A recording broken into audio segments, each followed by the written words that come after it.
తెలియజేస్తూ ఉంది. కనుక మరి రానున్న దినాల్లో మరి దేవుని యొక్క సంఘములు యవన బిడ్డలు ఎంతో ఉన్నతమైనటువంటి స్థితిగతులను పొందుకొని దేవుని నామమును గణపరిచే వారిగా ఉంటారని దేవుని సేవకుడిగా మనం చేస్తూ ఉన్నాం. హల్లెలూయా, హల్లెలూయా.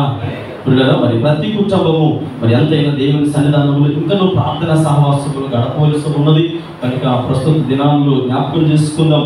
ఈనాటి సందర్భాన్ని మనం జ్ఞాపకం చేసుకుంటున్నప్పుడు కొద్ది నిమిషాలు కొద్ది సమయము దేవుని వాక్యాన్ని మీతో పంచుకోవడానికి ఇష్టపడుతూ ఉన్నాను. మరి ఈ దినము కీర్తన భాగము 51వ కీర్తన భాగము నుండి మనము కొన్ని లేఖన భాగము నుండి జ్ఞాపకం చేసుకున్నాం.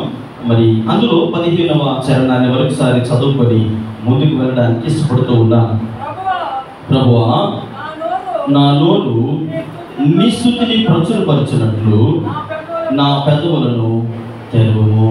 చాలండి. ఇక్కడ మరి ఈనాడు దేవుని సముఖంలో ఉదయకాలము మొదలుకొని మరలా మనము పడకల మీదకి వెళ్ళే వరకు కూడా ఎవరిని మనం జ్ఞాపకం చేసుకోవాలి అని అంటే మనకున్నటువంటి స్థితిగతుల గురించి ఒకసారి మనం ఆలోచన చేద్దాం. ఎందుకు ఆలోచన చేయాలి అని అంటే ఈ లోకానికి నేను తీసుకొచ్చింది ఎవరికి వారిగా. ఫర్ ఎగ్జాంపుల్, మీ ముందు నిలబడినటువంటి నేను నా ముందుల మీద నేను చేయబెట్టుకొని నేను ఎవరిని అని నేను ప్రశ్నించుకుంటే ఖచ్చితంగా నా స్థితిగతులు ఏంటో నాకు అర్థమవుతాయి. మీరు అడగవచ్చు, అయ్యా నీకంటూ తల్లిదండ్రులు ఉన్నారు కదా, నీకంటూ వంశావళి ఉంది కదా, నీకంటూ కుటుంబం ఉంది కదా అని అంటే వారందరినీ కలుగు చేసిన వాడు అక్కడున్నాడు. అంటే మనందరినీ కలుగు చేసిన వారు ఒకరు ఉన్నారు కనుక వాళ్ళందరి గురించి పక్కన పెడితే నన్ను గురించి నేను ఎవరికి సమాధానం చెప్పవలసి ఉన్నది? ఎవరికి సమాధానం చెప్పాలంటే నన్ను కలుగు చేసినటువంటి దేవునికి లెక్క ఒప్ప చెప్పవలసి ఉన్నది. కనుక ఈరోజు దేవుని సేవకుడిగా నేనేం చేయాలి అని అంటే, అయా నన్ను కలుగు చేసిన విధానం నేను జ్ఞాపకం చేసుకుంటూ ఉన్నాను. నాకు ఇచ్చినటువంటి ఆయుష్ను బట్టి, ఆరోగ్యాన్ని బట్టి, అయా సకల సౌకర్యాలను బట్టి. లగ్జరీ లైఫ్ వస్తేనే దేవుడు స్తుతించడం కాదు, లేదంటే అన్ని సౌకర్యాలు కలిగితేనే దేవుడు స్తుతించడం కాదు. కానీ ఇక్కడ భక్తులైనటువంటి దావీదు గారు అంటారు, ఏమంటారంటే 15వ వచనంలో, ప్రభువా నా నోరు నీ స్తుతిని ప్రచురపరచినట్లు నా పెదవులను తెరువుము. అంటే ఒక మనుషుడిగా ఈ లోకములో మనుషులుగా కాదు, ఒక మనుషుడిగా నిన్ను నీవు దేవుని సన్నిధిలో ఎలా కనబరుచుకుంటూ ఉన్నావు. లోకంలో ఉన్న వారికి తెలియదు ఏం చేయాలో, లోకంలో ఉన్న వారికి తెలియదు దేవుని ఎలా కనపరచాలో. అయినప్పటికీ ఏదో వారికి అర్థమయ్యే భాషలో వారికి వచ్చినటువంటి పదజాలం ఉపయోగించి దేవుని మందిరం కూడా వెళ్ళిపోయేటప్పుడు, ఆ ఎదరకుండా వెళ్ళిపోయేటప్పుడు ఏవో కొన్ని సిగ్నల్స్ వాడుతూ ఉంటారు. అది వారికి తెలిసినటువంటి భక్తి. అంటే నీకు తెలిసిన భక్తి ఏంటి, మనకి తెలిసిన భక్తి ఏంటి, మనం ఏ విధమైనటువంటి భక్తిని అలవర్చుకుంటూ ఉన్నాం. దినదినము దేవుని సన్నిధిలో అభివృద్ధి పొందేటువంటి మనము ఏమంటే మన పిల్లలు సరిగ్గా చదవకపోతేనే గర్దిస్తాం కదా, ఎరా ఎంతకాలం అదే క్లాసులో ఉంటామని అడిగేటువంటి మనము మరి ఎంతకాలం అదే భక్తిలో ఉంటాం? బయటికి రావాలి కదా, రావాలా వద్దా? భక్తుడైన దావీదు అరణ్యంలో ఉన్నట్టే ఉన్నాడా? కోటలో ఉన్నప్పుడు అరణ్యంలో నేను అనుకుంటాను మహా అయితే 1000 గొర్రెలు ఉండేవేమో, అంతేనా? లేదంటే 100 గొర్రెలు 200 గొర్రెలు తండ్రి ఒరే ఆ గొర్రెలు కాసుకోరా అని అడవిలో వదిలేశాడు. మరి కోటలోకి వచ్చేటప్పటికి, ఎక్కడికి ఇశ్రాయేలు జనాంగం దగ్గరికి వచ్చేటప్పటికి ఎంతమంది ఉన్నారు తన దగ్గర పనివారే ఇంచుమించుగా కొన్ని 100 మంది ఉన్నారు, వేల సంఖ్యలో ఉన్నారు. మరి వారందరినీ పరిపాలన చేస్తూ, వారందరితో సహవాసం చేస్తూ, వారందరికీ సుపరిపాలన అందిస్తూ, అంటే శత్రు రాజ్యాన్ని జయిస్తూ, వాటన్నిటినీ ఒక మూలను పెడుతూ దేవుని దినానికి 7 మార్లు స్తుతించేటువంటి దావీదు కంటే గొప్పవారము మనము. గొప్పలేనా? ఏమనుకుంటున్నారు? దావీదేమో ఇశ్రాయేలు దేశాన్ని మాత్రమే పరిపాలన చేస్తాడేమో, మేమైతే సర్వలోకాన్ని పరిపాలన చేస్తున్నామండి అనేవారు ఉన్నారు ఎవరైనా? నేను అనుకుంటాను తిప్పి కొడితే మన చుట్టూ కనీసం 15-20 మంది ఉంటారా? మన కుటుంబంలో కూడా ఒక 40 మంది ఉంటారా? 40 మంది కలిసి ఒక దగ్గర కూర్చొని దేవుడిని ఆరాధిస్తే ఒక మాట నేను మీకు తెలియజేస్తాను. అందరూ చాలా సీరియస్గా ఉన్నారు కనుక ఇద్దరు భార్య భర్తలు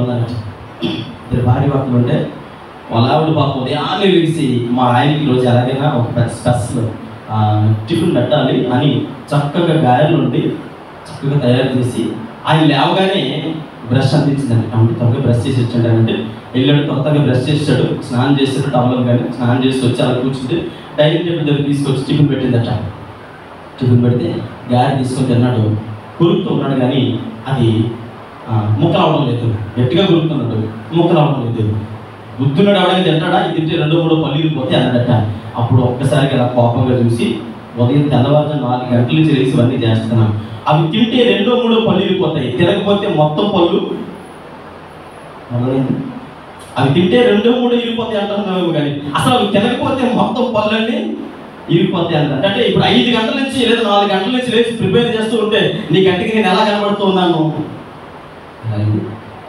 జోబు కనబడుతున్నానా, నవ్వులాంటిగా ఉందా అన్నట్టుగా ఆవిడ ఒక్కసారిగా చూసి తినకపోతే మొత్తం పళ్ళన్నీ అన్నమాట. అంటే మన జీవితాల్లో దేవుడి సముఖంలో మనం ఎలా ఉన్నామంటే, దేవుడు సకల సౌకర్యాలను ఇస్తూ ఉంటే దేవుడు మన కన్నులకు ఎలా కనబడుతుందంటే, అంటే నీవు నీ తల్లి గర్భమందు రూపింపబడక మునిపే నీ స్థితిగతులను చూసినటువంటి దేవుడు నిన్ను ఏ విధంగా మలచాలో, ఎలా తయారు చేయాలో, నువ్వు ఎలా దేవుడి సన్నిధిలో ఉండాలో అన్ని నేర్పించి నీకు అన్ని అవకాశాలు ఇచ్చిన తర్వాత దేవుడి సన్నిధిలో సౌలభ్యకరమైనటువంటి జీవితాన్ని ఇస్తే, ఈ లోకంలో ఎవరికి లేనటువంటి ధన్యతను నీకు ఇస్తే మనం ఏమంటాం తెలుసా? గాలి కొద్ది గట్టిగా ఉన్నాయి అంటే నేను ఎక్కువసేపు నిన్ను స్తుతించలేకపోతున్నానయ్యా, నేను నిన్ను ఆరాధించలేకపోతున్నానయ్యా, నాకు చాలా బలహీనత ఉంది అని దేవుడు అంటాడు. ఆ భార్య అన్న చూడండి, తింటే 2-3 పళ్ళు ఇరిగితే కానీ తినకపోతే మొత్తం విరిగిపోతాయి అన్నట్టు. దేవుడితో అనుకూలమైన రీతిలో లేకపోతే మనకి జరిగేటువంటి పరిణామాలు అవే. దావీదు ఆ విషయాన్ని తెలుసుకున్నాడు. అయ్యా నీకు తప్ప నాకు దిక్కెవరైనా, నీకు తప్ప లోకంలో నాకు ఎవరున్నారయ్యా, నీతో తప్ప లోకంలో నాకెవరితో సంబంధం లేదు. అంటే లోకంలో చాలా మంది ఉన్నారు, కానీ వారందరూ నాకెంత కానీ నా జీవితానికి ముఖ్య పరిపాలకుడు నీవే. కాబట్టి నా నోరు నేను దేనికి వినియోగించాలో, నా జీవితాన్ని దేనికి వినియోగించాలో అన్ని విషయాలు తెలుసుకునే భక్తుడు దావీదు మాట్లాడుతూ ఉన్నాడు. చూడండి ఇక్కడ మనం జ్ఞాపకం చేసుకుంటే ఆయన అంటాడు, నా పెదవులని తెలుగుము అని ఇక్కడ మాట్లాడుతూ ఉన్నాడు. ఎందుకు దావీదు అంత ప్రార్థన చేస్తున్నాడంటే, ఈ రోజు దేవుని సేవకుడిగా మేము ప్రశ్న అడగాలనుకుంటూ ఉన్నాను. దేవుని హృదయపూర్వకంగా ఆరాధించగలుగుతూ ఉన్నారా, లేదంటే బలవంతంగా మొక్కుబడిగా, లేదంటే ఏదో చెయ్యాలి కనుక ఎవరైనా ఏమైనా అనుకుంటారేమో, లేదంటే ఎవరైనా ఏదైనా మనల్ని చూసి ఏంటి వీళ్ళు చేయట్లేదేమో అనుకుంటారేమో అనేటువంటి చేసేటువంటి భక్తి, అలా చేసేటువంటి స్తుతి ఆరాధన మన జీవితంలో ఎన్నడూ మేలును తీసుకొచ్చి పెట్టదు. విరిగి నలిగిన హృదయాలతో ఎవరైతే దేవుని హృదయపూర్వకంగా ఆరాధన చేస్తారో, ఎవరి దేవుని స్తుతించడం అంటే ఒకరు వచ్చి ఫోర్స్ చేయడం కాదు. నీ జీవితంలో జరిగినటువంటి మేలులకు ప్రతిగా నేను అనుకుంటాను, ఒక్కొక్కసారి ఎక్కడైనా ఒకవేళ ఎవరైనా స్తుతి ఆరాధన చేయకపోతే నాలో నేను ఫీల్ అయిపోతూ ఉంటాను. ఎందుకు తెలుసా? నేను అక్కడ నిలబడినప్పుడు నా దేవునికి నాకు మధ్యలో ఉన్నటువంటి సంబంధమే. ఎందుకని నేను వచ్చిన ప్రయాణంలో మరణ పడకలోంచి నన్ను లేవనెత్తిన దేవునికి అయ్యా మీకు థ్యాంక్స్ అయ్యా అని చెప్పడానికి ఇంకొకరు ఎందుకు చెప్పాలి నాకు? అంతే కదా. ఇప్పుడు పొయ్యి దగ్గర ఉన్నావు, సడన్ గా ఏదో ప్రమాదం జరిగింది, అయ్యా నీకు వందనాలయ్యా నన్ను కాపాడినందుకు అని దేవుడు స్తుతించడానికి బదులు ఇంకొకరు చెప్పాలా? నీ ప్రాణములు కాపాడిన దేవుడికి వందనాలయ్యా అని చెప్పడం ఇబ్బందా?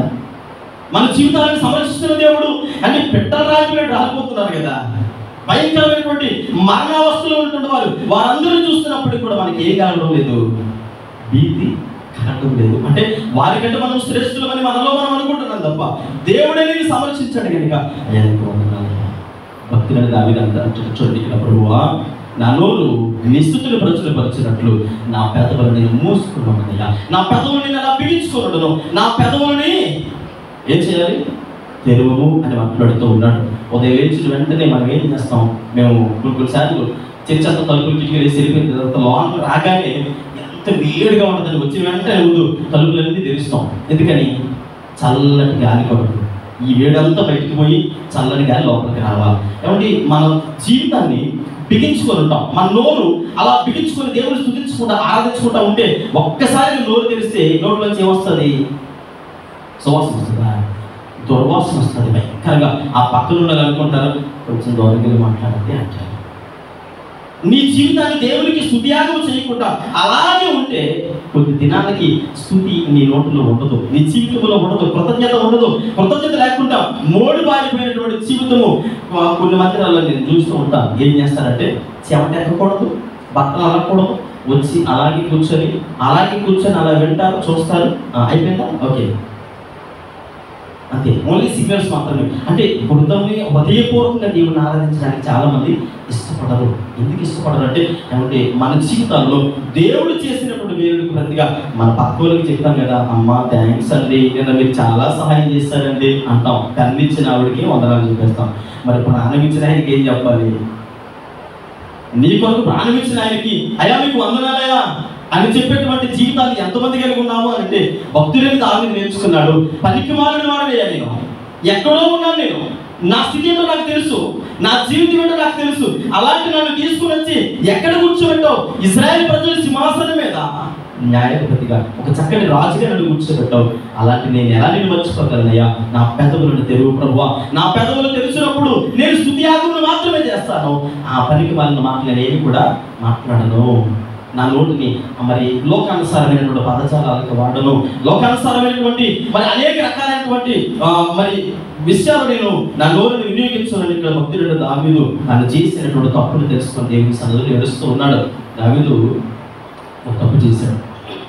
ఎప్పుడైతే తనకి నాతాను ప్రవక్త వచ్చి చెప్పాడో ఇలా చేస్తావయ్యా అనగానే వెంటనే తన తప్పు తను తెలుసుకొని, అయ్యా నిజమే నేను తప్పు చేశానయ్యా, నా తప్పుని నేను కప్పుకోవడం లేదు, నా తప్పు నేను ఒప్పుకుంటూ ఉన్నాను. కనుక ఏ పెదవులతోనైతే నేను వారిని పిలుచుకుని రమ్మన్నానో, ఏ పెదవులతోనైతే నేను అనేక చెడ్డ ఆలోచనలు కుటుంబమైనటువంటి మాటలు పలికానో, ఇక మీదట ఈ పెదవులు ఆ పదాలను పలకదయ్యా, నన్ను క్షమించుకుంటున్నా, నీ స్థుతిని మాత్రమే ప్రచురపరుచుకుంటానని తన తప్పులు తను తెలుసుకొని దేవుని సన్నిధిలో మరి పశ్చాత్తాపము చెంది మరి దేవుని సముఖంలో దేవునికి తన జీవితాన్ని అప్పగించుకున్నట్లుగా మనం చూడగలుగుతున్నాం. పిల్లరా, మనం దేవుని సముఖంలో ఎలాంటి భక్తిని చేస్తూ ఉన్నాం. చాలా సందర్భాల్లో దేవుని సాముఖులుగా మాకు కూడా కొన్ని బలహీనతలు ఉంటాయి. ఏంటో బలహీనతలు అంటే, ఇద్దరు ముగ్గురు లేదా 5 ఉన్నారు అనుకోండి, కొన్నిసార్లు వాక్యం చెప్పడానికి ఏమనిపిస్తుంది అంటే, అది 5 వాక్యం చెప్తాం, 5 ఇన్ని బాక్సులు అవసరమా, ఎంత అవసరం అనుకుని అమ్మ కొంచెం ముందుకు రండి మామూలుగా చెప్పేస్తాం అన్నట్టుగా. అంటే అంతగా కొంతమంది దైవజనులు చూస్తున్నప్పుడు నాకు అనిపిస్తూ ఉంటుంది. దేవుని సేవకుడిగా నేను నేర్చుకున్నటువంటి అనుభవం ఏంటంటే, నా ముందు ఒకరు కూర్చున్నా అదే శబ్దంతో చెప్తాను, 100 మంది కూర్చున్నా అదే శబ్దంతో చెప్తాను. ఎందుకని మా మేము పిలవబడినప్పుడు పిలుపు దేని కొరకు? దేవుని వాక్యాన్ని ప్రకటించడం కొరకే. అంటే మన జీవితాలలో 100 మంది ఉంటేనే, లేదంటే 100 బాక్సులు ఉంటేనే గట్టిగా బిగ్గరగా స్తుతించి ఆరాధించడం కాదు. 100 మందిలో నువ్వు ఒక్కడు ఎక్కడో మూలన్నా దేవుడు నీకు చేసిన మేలును స్తుతించి అయా నీకు వందనాలు చెప్పడం గొప్ప ఘనతగా దేవుడు భావిస్తూ ఉన్నాడు. నీ యొక్క స్తుతిని దేవుడు ఆయన సన్నిధికి ఆగ్రహిస్తున్నాడు, ఆయన తీసుకుంటూ ఉన్నాడు. నీ స్తుతి నైవేద్యాన్ని తీసుకొని నీకు రావాల్సిన ఆశీర్వాదాలు సమృద్ధిగా దేవుడు నీ మీద కుమ్మరించడానికి ఇష్టపడతాడు. సరే, థ్యాంక్స్ చెప్పలేదు, కృతజ్ఞత లేదు. మీకు తెలుసు, కొత్త నిబంధన కాలంలో ఒక 10 మంది కుష్ఠరోగులు ఉన్నారు. ఎంతమంది అండి? 10 మంది కుష్ఠరోగులకి దేవుడు అన్నాడు, యేసుప్రభువు అన్నారు. ఆ 10 మందిని ఏం చేశారు? స్వస్థపరిచారు. 10 మందిలో స్వస్థపరిస్తే ఎంతమంది తిరిగి వచ్చారు? మరి మిగిలిన 9 మంది ఆయన అడుగుతూ ఉన్నారు, ఏమయ్యా మిగిలిన వారు ఎక్కడున్నారంటే, అంటే మిగిలిన 90 ఏమయ్యారంటే, మరి నువ్వు అక్కడ ఎందుకు వచ్చావు అంటే, చేసిన మేరకు కృతజ్ఞత కలిగి మనం దేవునికి ధనాన్ని లేదంటే మన ప్రాణం కల్పించవలసిన అవసరం లేదు, కానీ ఆయన ముందు నిలబడి ఆయన చేసిన మేలును బట్టి నీకు వందనాలు. ఈ లోకంలో నా తల్లిదండ్రులు నా ప్రాణాన్ని కాపాడలేకపోయారు, వైద్యులు నా ప్రాణాన్ని కాపాడలేకపోయారు, అయ్యా ఎందుకంటే నాకున్నటువంటి ధనము నా ప్రాణాన్ని కాపాడలేకపోయింది, నీ నోటి మాట నా జీవితాన్ని నిలబెట్టిందయ్యా అని వందనాలు చెప్పడానికి ఏముంది? అంటాడు, నీ స్థుతిని మాత్రమే నేను ప్రచురం చేస్తానయ్యా అని దేవుని సన్నిధానంలో ఆయన మాట్లాడుతూ ఉన్నాడు. అందుకనే ఈరోజు మనం ఏం చేయాలి అని అంటే, మరి ఇక్కడ దావీదు అంటాడు, నా పెదవులని తెరువు ప్రభువా. మరి దేని చేత బంధించబడిందో నాకు తెలుసు, పాపమైనటువంటి పదజాలం చేత బంధించబడింది, కుటిలమైనటువంటి మాటల చేత నా పెదవులు బంధించబడ్డాయి. మరి అనేక రకాలైనటువంటి అంటే అక్కడ ఉన్నటువంటి ఊరిని చంపించడానికి అనేక రకాల తప్పుడు పదజాలను ఉపయోగించడానికి పెదాలు ఉపయోగపడి, కనుక ఇక మీద నేను అలా వాడనయ్యా, ఈ పదాలని స్థుతులు మాత్రమే ప్రచురపరిస్తే నా పెదవులను తెరువు ప్రభువా. నేను అపవిత్రుడయ్యా, నేను పాపాత్ముడయ్యా. ఈ 51 కీర్తన అంతా కూడా భక్తుడి నా మీద కన్నిటి ప్రార్థన మనం చూస్తాం. ఈరోజు మనం దేవుడితో ఏం చెప్పదలుచుకున్నాం? దేవుని మందిరానికి వచ్చాం, మన బ్రతికేంటో మనకు తెలుసు, మన వ్యక్తిగత జీవితం ఏంటో మనకు తెలుసు. దేవుడికి చెప్పగలిగే స్థితిలో ఉన్నావా? అయ్యా నా హృదయాన్ని తెరువయ్యా, నా జీవితాన్ని తెరువు ప్రభా, అయ్యా బ్రతుకుని కడుగు ప్రభా అని దేవుడి సన్నిధిలో చెప్పగలిగితే ఈరోజు దేవుడు నీతో మాట్లాడడానికి ఇష్టపడుతూ ఉన్నాడు. చూడండి, మొట్టమొదటి మాట ఒక 2-3 విషయాలు మనం జ్ఞాపకం చేసుకొని ముగించుకుందాం. చూడండి, మొట్టమొదటి మాట అపోస్తలుడి కార్యములు 16వ అధ్యాయము 14వ వచనం చదివితే అక్కడ ఒక సంఘటన మనం జ్ఞాపకం చేసుకుంటూ ఉన్నాం. అపోస్తలుడి కార్యములు 16వ అధ్యాయం 14వ వచనాన్ని జ్ఞాపకం చేసుకుందాం. 16వ అధ్యాయము 14వ వచనం. అప్పుడు లూదియా అను దైవభక్తి గల ఒక స్త్రీ ఉండెను, వినుచుండెను. ఆమె ఓదారంగపూడిని అమ్ము తుయదరు పట్టణస్థురాలు. ప్రభువు ఆమె హృదయమును తెరచెను గనుక పౌలు చెప్పిన మాటలు ఏందో ఏమండి మీ హృదయాన్ని నేను తెరవగలనా? మీ హృదయాన్ని నేను తెరవగలనా? అంటే దేవుని సేవకులుగా మా పనేంటి? ఇక్కడ దేవుని సేవకుడు నిలబడిన ఒక సాధారణమైన విశ్వాసం నిలబడిన దేవుని వాక్యాన్ని ప్రకటిస్తున్నప్పుడు ఏమండి అంటే ప్రకటించిన వరకు మాత్రమే దేవుని సేవకుల పని. హృదయాన్ని తెరిచేది ఎవరి పని? ఎవరి పని? దేవుని పని. దేవుడు నీ హృదయాన్ని తెరవాలంటే భక్తుడైన దావీదు దేవుని సన్నిధిలో నువ్వు చెప్పాలి. దేవుని మందిరానికి వచ్చిన వెంటనే, దేవుని పాదముల చెంత కూర్చున్న వెంటనే నీ బలహీనతలు ఏంటో, నీ బలహీనత ఏంటో నాతాను ప్రవక్త దావీదుకు చెప్పినప్పుడు ఏ విధంగా ఏడ్చాడో అలా దేవుడికి చెప్పాలి. అయ్యా నా బ్రతుకు నాకు తెలుసు, నా బలహీనతలు నాకు తెలుసు, నాకు ఉన్నటువంటి ఉన్నటువంటి పరిస్థితులు నాకు తెలుసు కనుక నా హృదయాన్ని తెలుపుకుంటాం నాతో మాట్లాడుకుందాం అంటే ఆయన మాట్లాడే దేవుడిగా ఉన్నాడు.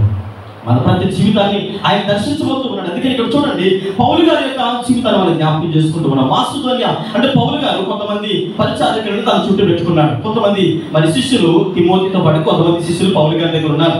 వేరే ప్రాంతానికి రెండవ మిషనరీ ప్రయాణంగా బయలుదేరినప్పుడు వీళ్ళు ఏం చేస్తున్నారంటే పౌలు బయలుదేరుతుంటే పరిశుద్ధాత్మ దేవుడు ఆటంకపరుస్తూ ఉన్నాడు. మొదట బయలుదేరారు, ఏమో ఆటంకం వచ్చింది. మళ్ళీ రెండవసారి బయలుదేరారు, మళ్ళీ ఏదో ఆటంకం వచ్చింది. మళ్ళీ బయలుదేరుతుంటే మళ్ళీ ఏదో ఆటంకం వచ్చింది. పౌలుకి అర్థమైంది ఈ ప్రయాణం దేవునికి ఇష్టమైనది కాదు. పరిశుద్ధాత్మ దేవుడు నా హృదయాన్ని గద్దిస్తూ ఉన్నాడంటే, ఆపుతూ ఉన్నాడంటే నేను వెళ్ళే ప్రయాణం అంత సురక్షితం కాదు కనుక నేను ఆగిపోవాలి అని పౌలు గారు అన్నారు. అబ్బాయి ప్రయాణం క్యాన్సిల్ అయిపోయింది అన్నారు. వాళ్ళందరూ పౌలు గారి కలిసి కింద నుంచి మేము దాకా చూస్తూ ఉన్నారు. అదేంటి ఫస్ట్ బయలుదేరమన్నాడు, లాడికి అంత సరిదీసాం, ఆగిపోమన్నాడు. మళ్ళీ రెండోసారి బయలుదేరాం, మళ్ళా ఆపేశాడు. మళ్ళీ మూడోసారి బయలుదేరాం, మళ్ళా ఆపేశాడు. ఏం అసలు విషయం అనుకున్నారు. సరేలే ఏమైంది, పెద్ద అయ్యారు కదా, మరి ఆయన చెప్పినట్టు మనం వినాలి కదా అని అందరూ కామ్గా ఉన్నారు. ఆ రాత్రి పౌలు గారు పడుకున్నారు. పడుకోగానే ఒక వ్యక్తి మాసిదోనియా ప్రాంతం నుండి పౌలు గారితో మాట్లాడుతూ ఉన్నాడు. అయ్యా మా ప్రాంతానికి నువ్వు రా అని మాసిదోనియా ప్రాంతం నుంచి పిలిచాడట. ఉదయం లేచాడు. ఉదయం లేచిన వెంటనే వాళ్ళందరూ చెప్తారు పదండి మనం బయలుదేరుదాం అన్నారు. ఎక్కడికండి అంటే ఇప్పుడు కూడా బయలుదేరుతామా, అసలు వెళ్ళమా అంటే లేదు లేదు ఖచ్చితంగా వెళ్తాం. ఎక్కడికి వెళ్తాం? మాసిదోనియా అనేటువంటి ప్రాంతానికి మనం వెళ్తున్నాం అంటే మాసిదోనియా ఎందుకు వెళ్ళాలి? ఎవరైనా మిమ్మల్ని పిలిచారా? కలలో నాకు ఒక వ్యక్తి మాసిదోనియా ప్రాంతానికి రమ్మని నాతో చెప్పారు. ఆ వ్యక్తి పేరేంటి, అడ్రస్ ఎక్కడ, ఏ ఊరు, ఏ ప్రాంతం మరి తెలియకుండా అలా వెళ్ళిపోతాం అని అంటే అదేమో నాకు తెలియదు. ఇప్పుడు చూడండి మాస్టర్ గారు ఉన్నారు, అమ్మా నేను బంగ్లాదేశ్ వెళ్తాను అని అన్నాను అనుకోండి. ఎందుకు వెళ్తారండి? మొదటి ప్రశ్న, ఎవరి దగ్గరికి వెళ్తారు, ఏ ప్రాంతం వెళ్తారు, అక్కడ వెళ్తారా లేకపోతే అక్కడ ఎవరైనా మీకు తెలుసుకుని ఉన్నారా? అసలు అక్కడ అంటే కాంటాక్ట్ ఫోన్ నెంబర్ ఏదైనా ఇస్తే మీరు అక్కడ వెళ్ళిన తర్వాత మీరు సురక్షితంగా చేరుకున్నారో లేదో, లేదు ఒకవేళ మధ్యలో మిస్ అయిపోతే అక్కడికి వచ్చారో లేదో మళ్ళీ మేము వాళ్ళకి ఏం చేస్తాం, ఫోన్ చేసి కనుక్కొని అడుగుతారా అడగరా? ఒకవేళ అది ఏమీ తెలియదు, నేను బంగ్లాదేశ్ వెళ్తున్నాను అన్నాను అనుకోండి, మీరు అర్జెంటుగా ఆ డోర్ దగ్గరికి ఒకరు, ఈ డోర్ దగ్గరికి ఒకరు వెళ్ళి డోర్ వేసండి, డాడీ ఎక్కడికో వెళ్ళిపోదామని నిర్ణయించుకున్నాడు కనుక తలుపు వేసండి అంటారు. అంటే ఏదో చెప్పకుండా ఎక్కడికో అడ్రస్ లేకుండా వెళ్ళిపోతే ఖచ్చితంగా వచ్చేటువంటి డౌట్ అదే. కానీ ఇక్కడ పౌలు గారు అంటారు మాసిదోనియా వెళ్దాం, దేవుడు చెప్పాడు మనం వెళ్ళాలి అనగానే మాసిదోనియా ప్రాంతానికి వచ్చారు. వచ్చిన తర్వాత అక్కడ ఎవరో తెలియదు, ఎవరితో పరిచయం లేదు. మాసిదోనియా ప్రాంతానికి వచ్చిన తర్వాత పౌలుకి అర్థమైంది ఏంటంటే పరిశుద్ధాత్మ దేవుడు ఈ ప్రాంతానికి తీసుకుని వచ్చాడంటే ఆయన ఏదో ముఖ్యమైనటువంటి ఆలోచన విధానాలు కలిగి ఉన్నాడు కనుక. అంటే మాసిదోనియా ప్రాంతానికి ముఖ్య పట్టణమైనటువంటి ప్రాంతము ఫిలిప్పి ప్రాంతము. ఇప్పుడు మన ఇండియాకి న్యూఢిల్లీ ఎలాగైతే క్యాపిటల్ సిటీగా ఉందో మాసిదోనియా ప్రాంతానికి ఫిలిప్పి పట్టణం అనేది క్యాపిటల్ సిటీగా ఉంది. ఆ ప్రాంతాన్ని రోమా సామ్రాజ్యం అధికారంలో ఉన్నప్పుడు వారు ఏం చేస్తూ ఉన్నారంటే అక్కడ ముఖ్య నాయకులుగా ఆ పట్టణం మీద అధికారం చెలాయిస్తూ ఉన్నారు. వారు ఉన్నంతకాలము దేవుని సంఘాలు అనగా క్రైస్తవుల గురించినటువంటి సంఘాలు, దేవుని ఆరాధించడానికి సంఘాలు కట్టకుండా ఆటంకపరిచే ప్రాంతం ఏదైనా ఉందా అని అంటే ఫిలిప్పి పట్టణంలో దేవుని సంఘాలు లేవు. పౌలుకి అర్థమైంది, సరే ఆ ప్రాంతానికి వెళ్ళిపోతాం అనుకున్నాడు. ఫిలిప్పి పట్టణానికి వచ్చాడు. ఫిలిప్పి పట్టణానికి వచ్చి ఊరి చివరికి వెళ్ళిపోయాడు. ఊరి చివరి ఎవరు ఉంటారు కదా, నేల కోసం వచ్చిన వాళ్ళు, లేదంటే ఏదో ఒక పని కోసం వచ్చిన వాళ్ళు, ఏదో ఒక మార్గాన్ని అంటే పరదేశంలో ఎదుగుతున్నారు, ఎవరికి వ్యాపారస్తులు ఎవరికి ఊరి చివరి ఉంటారు కదా, కాబట్టి ఊరి చివరికి వెళ్ళిపోదాం అని ఆ ఊరి చివరికి వెళ్ళిపోయి అక్కడ ఉన్నారు. ఊరి చివరికి వెళ్ళినప్పుడు నేను ఎంత కన్నా చూడండి, ఇద్దరు ముగ్గురు ఉంటే వాక్యం చెప్పడానికి ఈరోజు వాక్యం చెప్పి, ఎందుకంటే నేను పెద్ద పాస్టర్ని కదా అంటారు కొంతమంది. కానీ అక్కడ ఆలోచన చేస్తే తిమోతి నువ్వు చెప్పు అనలేదు పౌలు గారు అన్నారు. సరే వాక్యం చెప్పుకుందాం అన్నారు.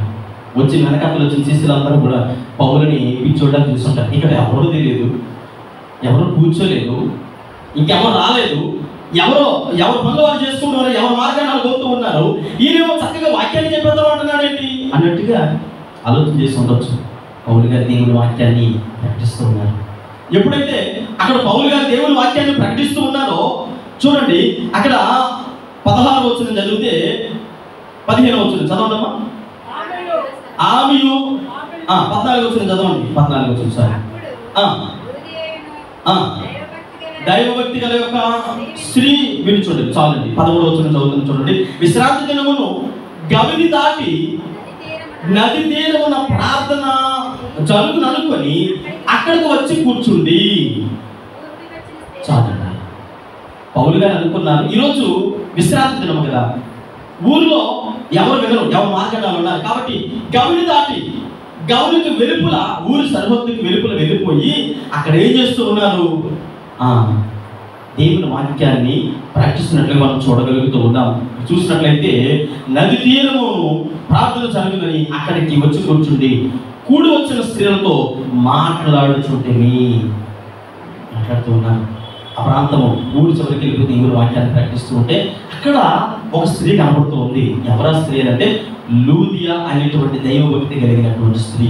ఈరోజు దేవుని సన్నిధానంలో భక్తి కలిగినటువంటి బిడ్డలే దేవుని సన్నిధిలో ఉంటారు. భక్తి లేకపోతే మనం కూడా ఎక్కడ ఉండేవాళ్ళమి? ఈరోజు ఆదివారం కాబట్టి ఎక్కడో ఉండేవాళ్ళమి. భక్తి కలిగిన వారు మాత్రమే దేవుని సన్నిధిలో, అంటే దేవుని వాక్యం లేదు, మాటలు లేదు, ఆసక్తి నిలుపుతారు కనుక ఈరోజు మన హృదయాలు ఏం చేయబడి ఉండాలి? ప్రభువా నువ్వు నాతో మాట్లాడు ప్రభువా, దేవుని సన్నిధిలో కనిపెట్టేవారిగా ఉండాలి. అందుకని ఇక్కడ మొట్టమొదటి మనం జ్ఞాపకం చేసుకుంటే దేవుడే ఆ స్త్రీ హృదయాన్ని తెరిచేటట్టుగా మరి మనం జ్ఞాపకం చేసుకుంటూ ఉన్నాం. చాలా సందర్భాల్లో పిల్లరా మనం ఎలా ఉంటామో అంటే దేవుని సన్నిధిలో మరి దేవుని వాక్యాన్ని అశ్రద్ధగా వినేవారిగా ఉంటుంటాం. చాలా సందర్భాల్లో దేవుని వాక్యం పట్ల అంతగా మనసు పెట్టేవారిగా ఉండము. ఎందుకు అని అంటే మన హృదయం మన వాక్యం వైపు ఉంచదు. ఈ లోకంలో చాలా రకాల భయంకరమైనటువంటి రోగాలు ఉన్నాయి. మనకు తెలుసు 2020 అనేటప్పటికి మనకు గుర్తొచ్చేటువంటి 3 అక్షరాల పేరు ఏ పేరు అంటే కరోనా అనే పేరు. కరోనా చాలా భయంకరమైనది. అది మనిషి యొక్క జీవితాన్ని అతలాకుతలం చేసింది. క్యాన్సర్ కూడా భయంకరమైనది, HIV కూడా భయంకరమైనది. అంటే వీటన్నిటిని గురించి మనం ఆలోచన చేస్తే, వీటన్నిటిని పక్కన పెడితే వీటన్నిటికంటే భయంకరమైన వ్యాధి ఒకటి ఉంది. ఏంటది? చూడండి, ఇర్మియా గ్రంథం 17వ వచనంలో చదివితే అక్కడ వీటన్నిటికంటే భయంకరమైనటువంటి వ్యాధి కలిగినటువంటిది ఒకటి ఉంది. 17వ వచనం చదువుకుంది. ఇర్మియా గ్రంథము, హృదయము అన్నిటికంటే మోసకరమైనది, అది ఘోరమైన వ్యాధి కలది. వీటన్నిటికంటే ఘోరమైన వ్యాధి ఏంటి? హృదయము. ఎందుకని హృదయాన్ని దేవుడు కోరుకుంటూ ఉన్నాడంటే ఆ హృదయాన్ని దేవుని కొరకు నువ్వు ఉంచితే నీ హృదయాన్ని దేవుడు తెరవాలనుకుంటూ ఉన్నాడు. అది ఘోరమైన రోగంతో, వ్యాధులతో, అంటే వ్యాధితో పట్టి పీడిస్తుంది. ఏంటి ఆ వ్యాధి? గర్వమైనటువంటి వ్యాధి, కుట్లమైనటువంటి మాటలైనటువంటి వ్యాధి, తప్పుడు ఆలోచనలైనటువంటి వ్యాధి, మరి అనేక రకాలైనటువంటి తగాదులైనటువంటి వ్యాధి. అంటే ఆ హృదయాన్ని ఏం పట్టి పీడిస్తూ ఉందో అదే యేసు ప్రభువారు 19 కాలంలో ఒక చోట అంటారు, నీ హృదయంలో ఏముందో అది దేని ద్వారా వస్తుందట? ఏమండి? నీ హృదయంలో ఉన్న దాన్ని బట్టి నోరు. హృదయంలో ఏ వ్యాధి ఉందో మనకు అర్థమైపోద్ది. కొంతమందిని మనం చూసినప్పుడు అనిపిస్తుంది ఈ నిజంగా దేవుని బిడ్డలేనా అనిపిస్తుంది. ఎందుకో తెలుసా? వారి హృదయ ఏ విధంగా ఉందో, తెరబడిన హృదయమా, తెరబడలేని హృదయమా అని ఆ వ్యక్తిని చూడగానే, ఆ మాటలు వినగానే మనకు అర్థమైపోద్ది. ఎందుకని? ఆ మాటలలో మృదుత్వం ఉండదు, ఆ మాటలలో ప్రేమ ఉండదు, ఆ మాటలలో ఆప్యాయత ఉండదు, ఆ మాటల్లో మరి కాలు దివ్వేటువంటి స్వభావం, ఆ మాటలలో మరి అనేక రకాలైనటువంటి కొంతమందిని చూస్తున్నప్పుడు అరే ఎందుకు అలా వెళ్ళిపోతున్న వారిని ఎందుకు అంటారు. కానీ కొంతమందిని చూస్తే అనిపిస్తుంది వీళ్ళు నిజంగా హృదయంలో ఏం కలిగి ఉన్నారు? వ్యాధి కలిగి ఉన్నారు అంటారు. అందుకని ఇక్కడ మనం జ్ఞాపకం చేసుకుంటూ ఉన్నాం. ఆ తల్లి హృదయంలో ఏం కలిగిలేదు? వ్యాధి కలిగిలేదు. దేవుని మాటలేదు, ఆసక్తి కలిగింది. అందుకనే ఇక్కడ మనం జ్ఞాపకం చేసుకుంటే ఆ తల్లి యొక్క హృదయాన్ని దేవుడు తెరచినట్లుగా మనం చూడగలుగుతూ ఉన్నాం. ఆ హృదయమును దేవుడు తెరచాడు. భక్తుడు దావీదు అంటాడు, అయ్యా నా పెదవులను తెరువు, నా పెదవులు అపవిత్రమైనవిగా ఉండకూడదయ్యా, ఇక నేను అలా ఉండను అని దేవుని సన్నిధిలో ఒప్పుకున్నాడు. తన పెదవులను తెరవమంటూ ఉన్నాడు. మరి లూదియా తన దేవుని సన్నిధిలో ఉంటూ వాక్యం మీద ఆసక్తి కలిగి ఉన్నప్పుడు దేవుడు తన హృదయాన్ని తెరిచినట్లుగా చూడగలుగుతూ ఉన్నాం. మనం అలాంటి ఆలోచన విధానాన్ని కలిగి ఉన్నాము. మరొక మాట మనం జ్ఞాపకం చేసుకుందాం. చూడండి, ఆదికాండము 21వ అధ్యాయము 18వ వచనంలో చదివితే, ఆదికాండము 21వ అధ్యాయం 18వ వచనంలో మనం జ్ఞాపకం చేసుకుందాం. నీవు లేచి ఆ చిన్నవాడిని గొప్ప జనముగా చేసేదను అనెను. మరియు దేవుడు కన్నులు తెరచి చాలు. ఎవరు ఈ తల్లి అని అంటే మనకు తెలుసు, ఆగరు అనేటువంటి తల్లి. మహమ్మదీ సహోదరులకి ఆగర్ అంటే చాలా ఇష్టం. ఎందుకని? వారి వంశావళి వచ్చింది ఆగర్ గారిలో ఉంది కాబట్టి మహమ్మదీ సహోదరులు అందరూ కూడా ఆగర్ పేరుని చాలా ఇష్టపూర్వకంగా పలుకుతారు. అంత మాత్రమే కాదు, మన సహోదరుడు ఎవరు ఇస్మాయిలీలు అనగానే, ఇస్మాయిల్ అనగానే వారు అంటారు మా వంశావళి అండి అంటారు. ఎందుకంటే దేవుడు అబ్రహాం చేసిన చిన్న ప్రార్థన వారిని గొప్ప జనాంగంగా చేసినట్లుగా చూడగలుగుతున్నాం. సారమ్మ గారి దగ్గరికి మరి అబ్రహాం వచ్చాడు. అబ్రహాం వచ్చిన తర్వాత సారమ్మ అంది, అయ్యా మరి పిల్లలు లేరు కదా, ఆగర్ నీకు నేను ఇస్తున్నాను, ఐగుప్తుని తీసుకొచ్చిన బానిస కదా, నేను నీకు ఇస్తూ ఉన్నాను తన ద్వారా పిల్లలు అంటే సరే. ఆగరికి గర్భవతి అయిన తర్వాత సారమ్మ గారు చూసి వెక్కిలిగా నవ్వింది అనమాట.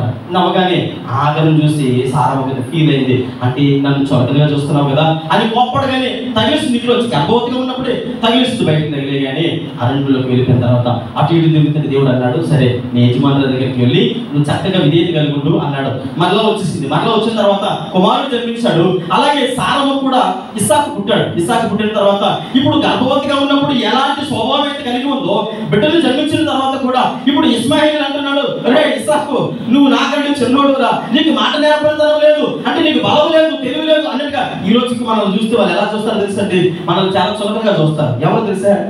మహమ్మదీ సహోదరులు. వారు కత్తి చూపుతుంటారు. మనం ఏం చేస్తుంటాం అంటే ఎందుకురా ఆయన కత్తి చూస్తే మన కడగడలా ఉడికిపోతాం. ఎందుకని? మనంతా అంటే నెమ్మదితో కూడిన స్వభావం. ఇస్సాకు నెమ్మదత్వంతో కూడినటువంటి స్వభావం కనుక తగులు ధర్మాలు ఏమి పెట్టుకునేవాడు ఇస్సాకు. తన భార్యతో కూడా మృదత్వపు స్వభావం కలిగినటువంటి వ్యక్తి ఎవరైనా ఉన్నారంటే బైబిల్ గ్రంథంలో ఇస్సాకు మాత్రమే. ఇస్మాయిల్ మాత్రము కత్తి దూతూనే ఉంటారు. 24 గంటల్లో కయ్య వచ్చింది చాలు కత్తి పట్టుకుంటారు. అందుకనే చూడండి, ఇస్మాయిల్ ఇస్సాకు చూసి నవ్వుతుంటే అది సారమ్మ గారు చూశారు. ఏమా బిడ్డలకు అర్జించాలి కదా, వాడు చూడు తమ్ముడిని చాలా ఎదురు అంటున్నాడంటే ఆవిడ కూడా సారమ్మని చూసి ఓహో నిన్నగా నువ్వు అన్నట్టుగా చూసి నవ్వుతుంటే అప్పుడు అర్థమైంది. దేవుడు అబ్రహాం గారిని చూసి, అయ్యా నీకు వీళ్ళిద్దరిని చక్కగా దారి పెట్టు, వాళ్ళని నేను ఆశీర్వదిస్తానులే, వాళ్ళకి నేను అన్యాయం చేయను, దారి పెట్టు అనగానే ఇప్పుడు నేలగుడి నింపాడు. చక్కగా చేతికిచ్చి ఆగర్ని ఇస్మాయిల్ని పంపించగానే ఇప్పుడు వెళుతూ ఉన్నారు. బెర్షెబా అరణ్యంలో వారు వెళుతున్నప్పుడు వాటర్ అయిపోయింది. వాళ్ళ దగ్గర నీళ్ళు అయిపోగానే ఆగర్తో ఏడుస్తుంది, అయ్యో కొడుకు పడిపోయాడే. ఇప్పుడు చూడండి, మనకి బైబిల్ గ్రంథంలో యేసుక్రీస్తు ప్రభువు వారు ప్రార్థన చేసేటప్పుడు మనకు అనిపిస్తుంది రాతి వేత దూరం వెళ్ళి ప్రార్థన చేస్తున్నాను అంటది. అంటే ఒక వ్యక్తి తన బలాన్ని ఉపయోగించి ఎంత దూరం అయితే రాయి విసరగలడో అది రాతి వేత. అంటే ఈ తల్లి తన కుమారుడి కోసం ఎంత దూరం వెళ్ళిందట? వింటి వేత అంటే విల్లెక్కి పెట్టి ఎంత దూరం అయితే వెయ్యగలడో అంత దూరం వెళ్ళి నీటి కోసం వెతుకలాడుతూ ఉంటే దేవుడు తన కన్నులు తెరిచినప్పుడు నీటి ఊటని చూసెను అని రాయబడి ఉంది. హల్లెలూయా, హల్లెలూయా. ఇక్కడ బెర్షెబా అరణ్యంలో మరి దేవుడు తన కన్నులను తెరవగానే తనకేం కనబడింది? ఈరోజు దేవుడు మన కన్నులు తెరిస్తేనే నీటి ఊట కనబడుతుంది. నీటి ఊట ఏమో వాక్యం అనేటువంటి యేసుక్రీస్తు ప్రభువు వారు. మన కన్నులు తెరవబడకుండా మన మనోనేత్రానికి గుడ్డితనం కలిగి ఉన్నంత కాలము ఏం కనబడదు? వాక్యమనే యేసుక్రీస్తు ప్రభువు వారు మన ముందు కనబడరు. మనకు కనిపించేది ఒకటే, అంతా బ్లైండ్, అంత కూడా అంధత్వమే. ఎందుకు కనబడదు అంటే మన జీవితాల్లో మన కన్నులు తెరవబడలేదు. కన్నులు తెరవబడకపోతే మన జీవితాలలో చాలా భయంకరమైనటువంటి స్థితుల్లోకి వెళ్ళిపోతాము. కనుక మరి ఇక్కడ చూడండి, మనం జ్ఞాపకం చేసుకుంటే 119 కీర్తన భాగము 18వ చరణంలో మరి భక్తుడైన దావీదు గారు అంటారు, 119 కీర్తన భాగం 18వ చరణంలో అంటాడు, చూడండి, ధర్మశాస్త్ర గ్రంథంలోని ఆశ్చర్యకరమైన సంగతులను చూసినట్లు నీవు నా కన్నులను తెరువుము. ధర్మశాస్త్రం గ్రంథంలో, బైబిల్ గ్రంథంలో ఉన్నటువంటి ఆశ్చర్యకరమైనటువంటి ఇక్కడ ఆయన కూర్చున్నటువంటి సంగతులను మనం గ్రహించాలి అని అంటే, చూడాలి అని అంటే ఏం తెరవబడాలి? కన్నులు తెరవబడకుండా.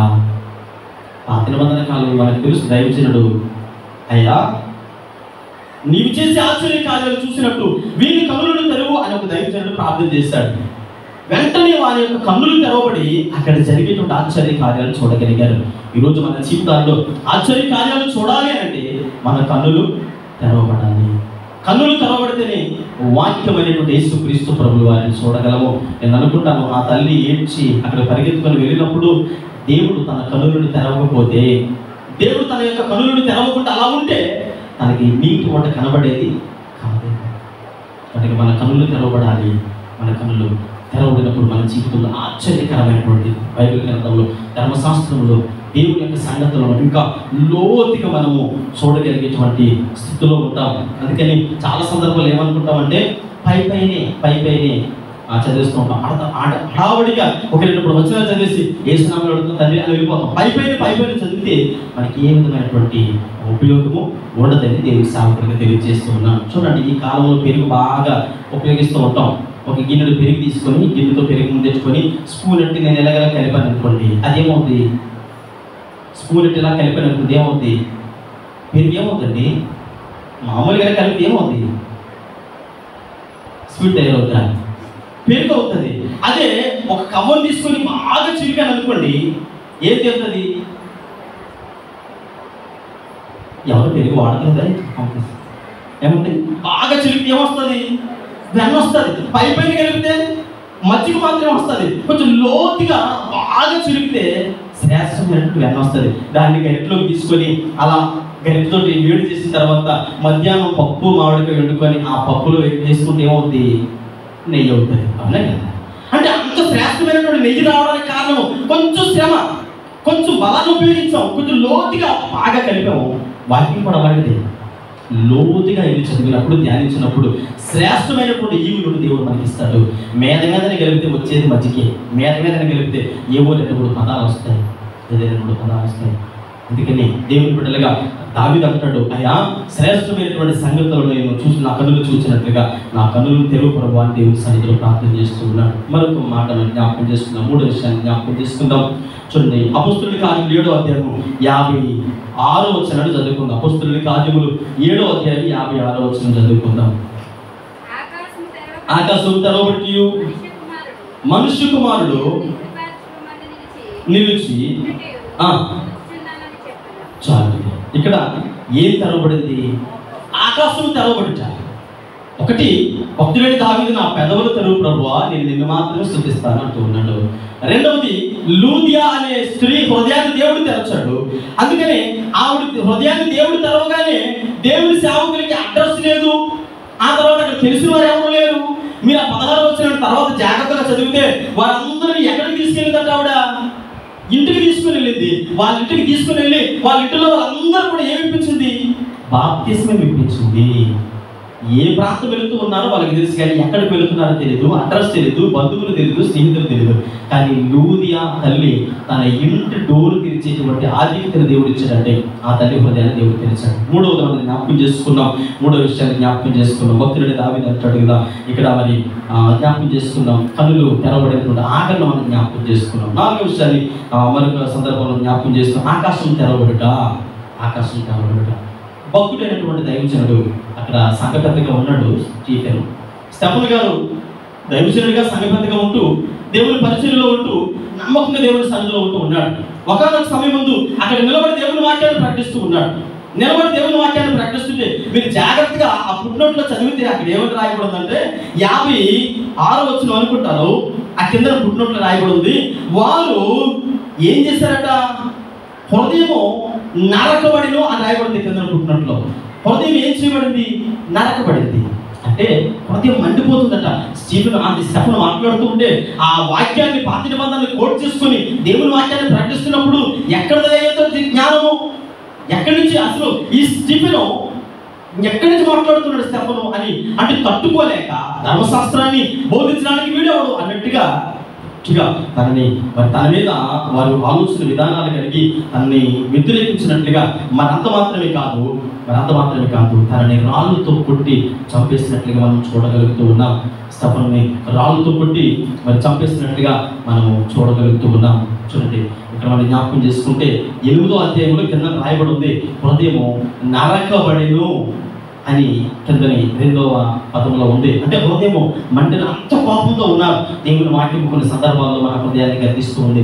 దేవుని వాక్యం మనల్ని తాకుతున్నప్పుడు, పరిశుద్ధాత్మ దేవుడు మనతో మాట్లాడుతున్నప్పుడు, దేవుడు మనల్ని గర్దిస్తున్నప్పుడు ఖచ్చితంగా లోబడే వారికి దేవుడి సన్నిధిలో ఉండాలి. అతనేమి చెప్పలేదు, ఒకటే చెప్పాడు, మీరేం చేయకూడదు, దేవునికి వ్యతిరేకంగా ఉండకూడదు, పాపం చేయకూడదు అని అన్నాడు. అంతే. మీరు ఇలా ఉండకూడదు, ఇలా ఉంటే దేవుడు దాన్ని పాపంగా అభివర్ణిస్తున్నాడు అనగానే అది చెప్పడానికి నువ్వెవరు అని మరి స్టెఫన్ని రాళ్ళతో కొట్టి చంపేస్తున్నట్లుగా మనం చూడగలుగుతాం. నిజానికి లోకంలో చూసిన వారికి ఎగతాళిగా ఉండొచ్చు, ఆయన చంపేస్తున్నారండి, వాళ్ళు దేవుడు దిగి రాలేదండి అనుకోవచ్చు. చూడండి, అక్కడ లేఖన భాగం జరిగితే 56వ వచనంలో దేవుడు ఆకాశం తెరవనట్లు సింహాసనం మీద కూర్చోవలసినటువంటి దేవుడే ఏం చేశాడట? స్టెఫన్ మరణానికి లేచి నిలవబడ్డాడు. నేను అనుకుంటాను, ఈ లోకంలో చాలా మంది అన్ని జనాంగం ఉన్నారు. దేవుని స్వార్థ ప్రకటించడానికి వెళ్తాం. దేవుని సన్నిధిలో మరి లోకానుసారమైన వ్యక్తులకి కరపత్రులు వచ్చడానికి వెళ్ళినప్పుడు వాళ్ళు ఏం చేస్తారు తెలుసా? ఇలా అనుభవించి మనం మొక్క మీద పడేస్తారు. రైట్, ఎవడా నువ్వు, ఎక్కడి నుంచి వచ్చావు, ఎవరు చెప్తున్నావు, ఆ ప్రాంతంలో మాకు వేరే దేవుడు లేడు అంటారు. మనము అయ్యా యేసుక్రీస్తు ప్రభువుల గురించి ప్రకటించడానికి వచ్చామయ్యా అంటే చూసే ఆ దేవుడు మాకు అవసరం లేదు అంటారు. నిజానికి అందరికీ దేవుని గురించినటువంటి సత్యం ఏంటో తెలియదు. ఈరోజు దేవుని మందిరంలో కూడా దౌర్భాగ్య పరిస్థితి ఏంటంటే చాలా మందిరాల్లో దేవుని వాక్యాన్ని ప్రకటిస్తున్నప్పుడు, సత్యవాక్యము దేవుని ప్రజల దగ్గరికి వెళుతున్నప్పుడు వాక్యానుసారంగా తీసుకోలేనటువంటి భయంకరమైనటువంటి పరిస్థితుల్లో ఉంటూ ఉన్నాము. ఎందుకంటే ఇక్కడ స్టెఫను బోధిస్తున్నటువంటి ప్రజలు ఎవరో కాదు, అన్య జనాంగములకు స్టెఫను బోధించడం లేక ఎవరున్నారు? యోధా జనాంగం అంతా ఉన్నారు, ధర్మశాస్త్రం తెలిసిన వారు ఉన్నారు. మోసే ధర్మశాస్త్రంలో ఇలా చెప్పలేదా అని అంటే అది చెప్పడానికి నువ్వు, అందుకని నరకబడిన హృదయములు మంట పుట్టి స్టెఫన్ రాళ్ళతో కొట్టి చంపేశారంట. ఈరోజు చంపబడినటువంటి హృదయాలు, సావసిద్ధమైనటువంటి ఆధ్యాత్మిక జీవితాలు, శిథిలమైపోయినటువంటి జీవితాలు కలిగినటువంటి బ్రతుకులు కలిగి ఒకవేళ మనం ఉంటే దేవుడు అంటాడు, నీవు ఇక్కడ నాకు ఒక సంఘటన బాగా గుర్తొస్తూ ఉంటుంది బైబిల్ గ్రంథంలో. ధనవంతుడు లాజరు ఈ లోకంలో ఉన్నప్పుడు మనం ఏమనుకుంటామంటే, నా భక్తి నా ఇష్టం అండి, నాకు సమస్తములు ఉన్నాయి, నాకెవడో చెప్పడానికి సరిపోదు, నా ఇష్టం అంటే అన్నట్టుగా మనం జీవిస్తున్నాం. కరెక్టే, నీ భక్తి నీ ఇష్టమే. స్టార్టింగ్లో నేను చెప్పాను, ఒక రోజు రాబోతుంది మనందరూ కూడా, లోకంలో ఉన్న వారు కూడా ఎక్కడికి వెళ్ళాలి? సింహాసనం ముందుకు వెళ్ళి నిలబడాలి. సింహాసనం ముందుకు వెళ్ళి నిలబడినప్పుడు ధనవంతుడు అనుకుంటూ, ఒరే రాజు నరుడు, కురుపులు కంపు కొడుతూ వాసన వస్తున్నాయి, పర బయటికి అని ఎన్నో సందర్భాలు తింటుంటాడు కదా. కంపు కొట్టి ఆ రాజును బయటకి విడిచింటాడు అంటాడు కదా. మరి అదే రాజును ఎక్కడున్నాడు? దేవుని కృపార్శ్వం ఉన్నాడు. మరి ఈ ధనవంతుడు వేరే ప్రాంతానికి వెళ్ళాలి కదా, వేరే వ్యక్తితో మాట్లాడాలి కదా, మరి దేవుడిని బ్రతులాడుకుంటూ ఉన్నాడు అని అంటే ఒకరోజు నువ్వు నేను అందరూ కూడా ఎవరిని బ్రతులాడుకోవాలి? ఖచ్చితంగా దేవుని ముందు కలవలసి ఉంది. నా ఇష్టం అంటే సరిపోదు, నా ఇష్టం అంటే అక్కడ అన్ని వింటున్నాడు. ప్రతి జీవగ్రంథములు వినిపిస్తున్నాయా? పాస్టర్ స్టీవెన్, నీ మాటలు వింటూ ఉన్నాను, నీ భక్తిని చూస్తూ ఉన్నాను, ఒకరోజు నువ్వు నా ముందుకు రావాలి కదా. వస్తావు, సమయం వచ్చినప్పుడు ఖచ్చితంగా ప్రతిదానికి లెక్క నేను అడుగుతాను. నీకు నచ్చినట్లు చేస్తున్నావు కదా భక్తి, నా ముందుకు వచ్చినప్పుడు ఏ విధంగా సమాధానం చెబుతావు? ఇక్కడ స్టెఫన్ను కొట్టిన వారు సైతము ఒకరోజు దేవుని ముందుకెళ్ళి నిలబడాలి కదా, అది మర్చిపోయాను. దూషించిన వారు సైతము ఒకరోజు దేవుని ముందుకెళ్ళి నిలబడాలి కదా. ఈరోజు మనం కూడా ఏ విధంగా ఉన్నాం, ఎలాంటి భక్తిని ఆచరిస్తూ ఉన్నాం? ఆకాశము తెరవబడేటువంటి సమయము. స్టెఫను మరి అయ్యో నా ప్రియ కుమారుడు మరి మరణిస్తూ ఉన్నాడే, నా కోసమే కదా ప్రాణం పెడుతూ ఉన్నాడని దేవుడే సింహాసనం దగ్గర లేచి నిలబడి స్టెఫన్కి ఆహ్వానం పలుకుతూ ఉన్నాడు. అట్టి గొప్ప కొరకు మన జీవితాల్లో పొందుకోగలుగుతూ ఉన్నామా? మన ప్రాంతానికి చేయవలసిన అవసరం లేదు. భక్తులను దావీదు చెప్పినట్లుగా విరిగి నలిగినటువంటి హృదయాలు కలిగి దేవుని సన్నిధిలో ఉంటే చాలు. నీ హృదయం తెరవబడాలి. అపవిత్రమైన పెదవులు లోకానుసారమైన స్థితిలో నుంచి మన దైవభక్తులకి రావాలి, తెరవబడాలి. మన జీవితాలు తెరవబడాలి, మన కనులు తెరవబడాలి. మన కనులు దేవుని ఆశ్చర్య కార్యములు చూసినట్లయితే తెరవబడాలి. ఇక్కడ మనం చూసినట్లయితే మన కొరకే దేవుని యొక్క ఆకాశము అనగా ఆయన యొక్క సింహాసనం మీద నుంచి లేచి నీకు ఆహ్వానం పలికేటట్టుగా ఆయనే నిన్ను ప్రేమతో పిలిచేటువంటి బిడ్డగా ఉన్నప్పుడు ఖచ్చితంగా మన జీవితంలో అంతకంటే మరి మించినటువంటి సంగతి మరొకటి ఉండదని దేవుని సేవకుడిగా తెలియజేస్తూ ఉన్నాను. పిల్లలు జ్ఞాపకం చేసుకోండి. స్తుతించేటట్టుగా మన పెదాలు తెరవబడాలి. ఆశ్చర్య కార్యాలు మరి ఇక్కడ మనం చూస్తున్నట్లుగా మన కన్నులు తెరవబడాలి. దేవుని వాక్యాన్ని మన హృదయంలో భద్రపరుచుకున్నట్టుగా మన హృదయం తెరవబడాలి. మనల్ని ప్రేమతో దేవుడు ఆహ్వానించేటట్టుగా ఆకాశం తెరవబడాలి. అలాంటి భక్తి కలిగి జీవించాలి. ఈ 4 విషయాలు మనం ఫెయిల్ అయిపోయాం అనుకుంటాం. ఏమండి? ఈ 4 విషయాలు మనం ఏమైపోయాము? ఫెయిల్ అయిపోయాము. ఈ 4 విషయాలు ఫెయిల్ అయిపోతే ఒక్క సంఘటన ఉంది.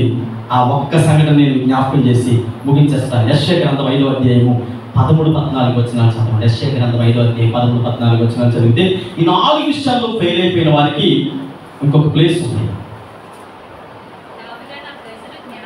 కావున నా ప్రజలు జ్ఞానం లేకయే చెరపట్టబడి పోచున్నారు, వారిలో గనులైన వారు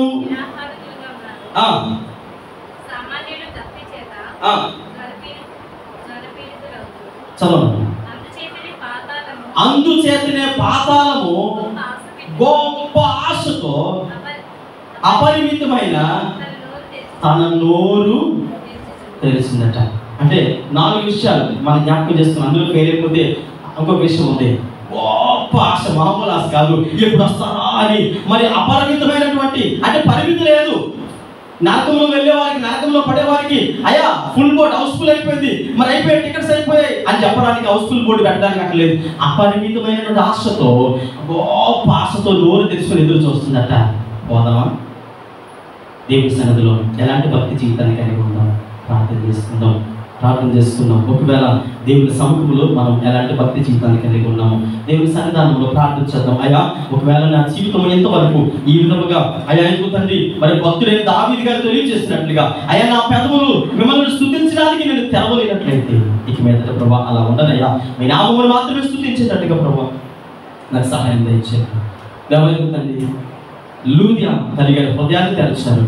ఆమె దైవజనులకి అతిథి ఇచ్చేటువంటి గృహముగా తన హృదయంలో ప్రభా స్థానం ఇచ్చింది. అయ్యా ఆగలి యొక్క కనులు తెరవబడి